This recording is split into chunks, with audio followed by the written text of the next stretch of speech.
kata kowe iki menungso ora ming ora iso apa-apa, ora ming ora duwe apa-apa, kowe iki ra ono. Jadi puncak pengetahuan manusia adalah sadar bahwa kamu itu tidak ada aslinya. Yang ada hanya Allah. Begitu kamu mengerti ketiadaanmu, kamu akan sampai kepada satu kesimpulan yang ada hanya Allah. Jadi kalau ada kamu, itu sebenarnya bagian saja dari kehendak Allah. Kue ono kita terserah Allah. Dan kita ini tidak ada. Jadi kita ini bukan pihak lain. Ngerti ya? Ini Tuhan satu pihak, terus kita bukan pihak lain. Kita ini bagian dari ini. Kita ini bagian dari Allah. Makanya ilaihi rajiun. Jadi menggang sedelet engko bali menenang sejatining. Dudu jalmo, nek jalmo kan makhluk. Ya. Jadi kita tuh ndak ada. Maka para malaikat yang diciptakan Allah sesudah sebelum alam semesta itu juga bersyahadat wa asyhadu anna Muhammadar Rasulullah. Orang menyatakan, loh kan Kanjeng Nabi durung ngono. Gula Kanjeng Nabi ketika di casting jadi Muhammad bin Abdullah. Jadi ketika Allah menciptakan Nur Muhammad, itulah Rasulullah. Sebab tidak ada yang bisa mengenal Allah secara sejati, secara benar, maka dia merepresentasikan dirinya menjadi cahaya yang memancar dan terpuji itu, kemudian berevolusi menjadi alam semesta, kemudian malaikat, di antara malaikat ada yang kemudian menjadi iblis, kemudian Allah bikin jin di bumi, kemudian merusak dirinya sendiri, hancur lebur, terus hidupnya terbengkalai sampai sekarang, merencor karu-karuan tanpa tanah, tanpa peradaban. Hidupnya jin itu memuncak ketika Nabi Sulaiman, tapi setelah itu karu-karuan. Ya. Kemudian digantikan oleh makhluk baru, pra Adam, sebelum Adam, yaitu Banu Jan. Wong Jawa ngundangi Banu Jan. Nah, ketika Banu Jan ini juga merusak dirinya dan menumpahkan darah di antara mereka, ketika itulah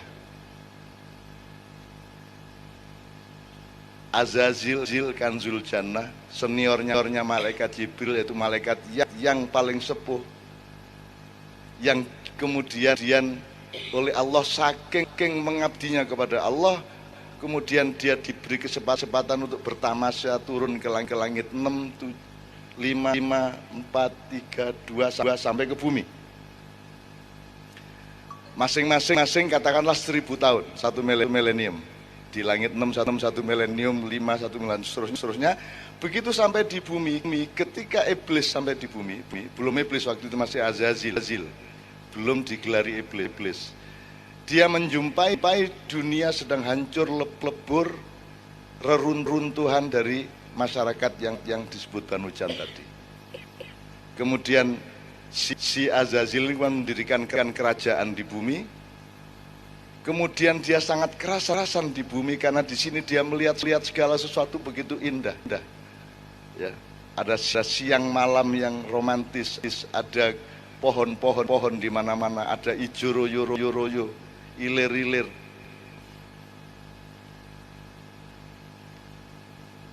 Ilir apa? Tandure wis milih-milih tak ijo royo tak singgo teman-teman ten anyar. Ada gunung, ada pelangi, ada begitu rupa indahnya bumi ini sehingga si Azazil ini tidak mau pulang ke langit, tidak mau pulang ke langit-langit 7. Dia melawan kehendak Allah. Wong dia disuruh tamasya pariwisata sebentar, dia tidak mau balik. Akhirnya Allah marah sehingga Allah kemudian nek ngono aku gawe Adam. Aku gawe khalifah di bumi. Kemudian malaikat diperintahkan wa idh qala lil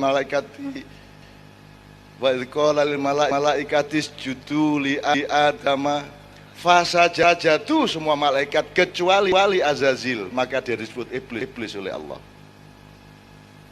Kenapa Azazil tidak mau sujud kepada Adam? Karena dua hal. Yang pertama, dia hubbud dunya, ya. Dia merasa nikmat di bumi, ya. Nomor dua kan dia cemburu kepada Adam, karena Adam itu ciptaan Allah yang paling bagus, masterpiece, yang paling ganteng, apik, gagah, sempurna. Jadi sampean ini sempurna, proporsional, irungnya semene, kupingnya semene, bibine kena ora percaya mlebu nang gone jin. Ora ono sing proporsional, ono sing ndase kegeden, ono sing tangane kedawan, ono sing kukune ora karuan kae, mulai rasa rono kowe. Itu. Ndak ada yang sempurna. Manusia ini ahsani takwim, sebaik-baik makhluk yang ditegakkan oleh Allah Subhanahu wa taala. Nah, itu yang membuat iblis, karena dia disebut iblis karena tidak mau sujud kepada Adam, tidak mau patuh kepada khalifah, maka dia disebut iblis karena dia cemburu kepada rupa indahnya si Adam alaihissalam. Nah, sejak itulah terjadi segala sesuatu yang sekarang kita alami. Kita gitu banget nganti jam 4. Ora.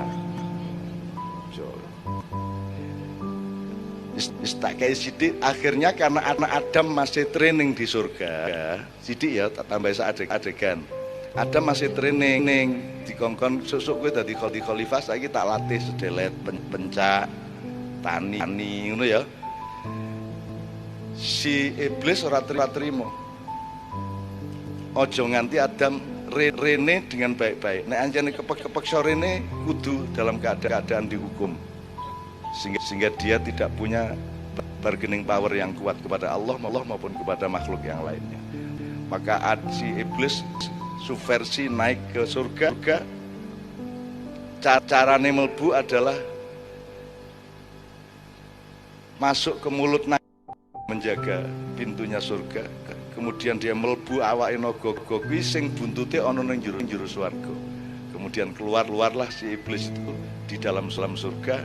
Kemudian dia mencari Adam dan dia berpikir Adam harus kena. Adam harus bisa saya pengaruhi. Maka iblis berpakaian malaikat. Dia ambil kembali kostumnya sebagai malaikat, terus make upan seperti zaman dulu. Nah, ketika bertamu kepada Adam menyangka dia adalah malaikat. Sehingga ketika dia diminta untuk diajak untuk mendekati pohon dan mengambil buah itu dia mau karena dipikirnya itu malaikat.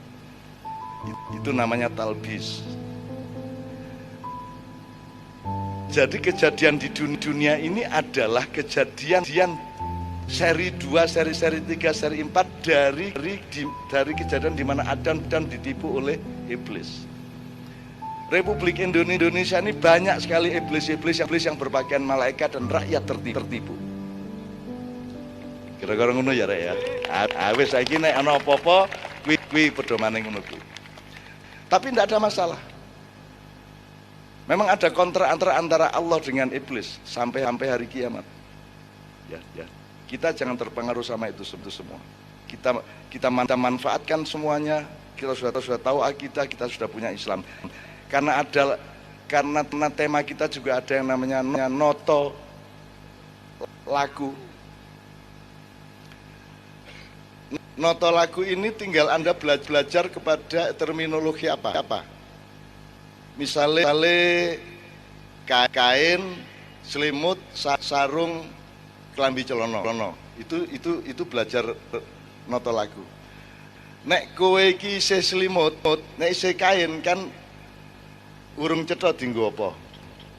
Menungso kudu pinter, kudu sinau.